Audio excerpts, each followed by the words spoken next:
Tehran balas secara rasmi pelanjutan gencatan senjata, sedia untuk diplomasi logik dan pertahanan berdepan sebarang serangan. Assalamualaikum dan salam bahagia saudara-saudari para penonton yang budiman sekalian.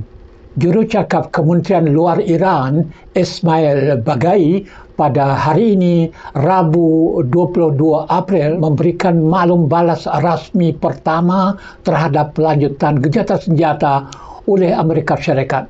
Beliau menegaskan bahawa negaranya bukan pemula peperangan dan semua tindakan Iran adalah dalam kerangka hak asasi untuk mempertahankan diri secara sah berdepan pencerobohan tentera Amerika Syarikat dan Israel. Sementara itu, Duta Tetap Iran ke PBB, Amir Said Iravani, menyatakan semula bahawa Tehran bersedia memasuki pusingan baharu rundingan di Islamabad sebaik sahaja Amerika Syarikat menarik balik sekatan laut yang dikenakan ke atas Iran. Baghai menghargai usaha murni dan perantaraan Pakistan untuk menamatkan perang serta mewujudkan keamanan serantau.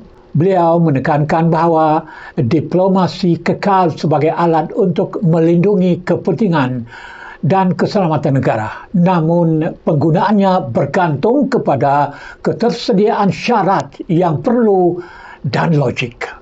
Beliau menambah, Republik Islam Iran sedang memantau perkembangan di medan perang dan politik serta akan mengambil langkah yang perlu bagi memelihara keselamatan negara.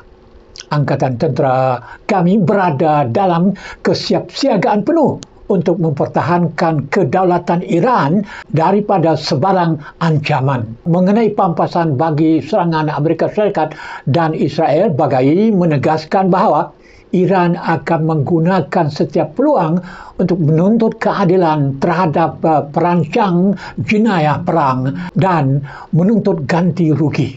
Pendirian ini menyusul selepas Presiden Amerika Syarikat Donald Trump mengumumkan pada hari Selasa semalam tentang pelanjutan gencatan senjata dengan Iran bagi memberi lebih masa kepada rundingan sehingga Tehran mengemukakan cadangan mereka. Trump menyatakan bahawa sekatan tentera laut Amerika Syarikat ke atas pelabuhan dan pantai Iran akan diteruskan. Bagaimanapun, Mehdi Mohammadi, penasihat kepada Speaker Parlimen Iran, menyifatkan pelanjutan gencatan senjata itu sebagai taktik melengah-lengahkan masa untuk melancarkan serangan mengejut dan menegaskan bahawa sekatan laut yang berterusan harus dibalas secara ketenteraan. Pengawal Revolusi Iran, IRGC, mengumumkan bahawa pasukan mereka berada pada tahap kesiapsiagaan tertinggi. Dalam satu kenyataan, IRGC memberi amaran bahawa jika berlaku pusingan baharu pertempuran, mereka akan memberikan tamparan hebat dan tidak dijangka terhadap aset musuh yang berbaki di rantau ini. IRGC mendakwa serangan gelombang peluru berpandu dan drone mereka sebelum ini telah melemahkan keupayaan keteraan musuh dan menyebabkan musuh meminta gencatan senjata. Presiden Iran, Masoud Pezeshkian, turut memuji peranan IRGC dalam memelihara kemerdekaan dan maruah negara.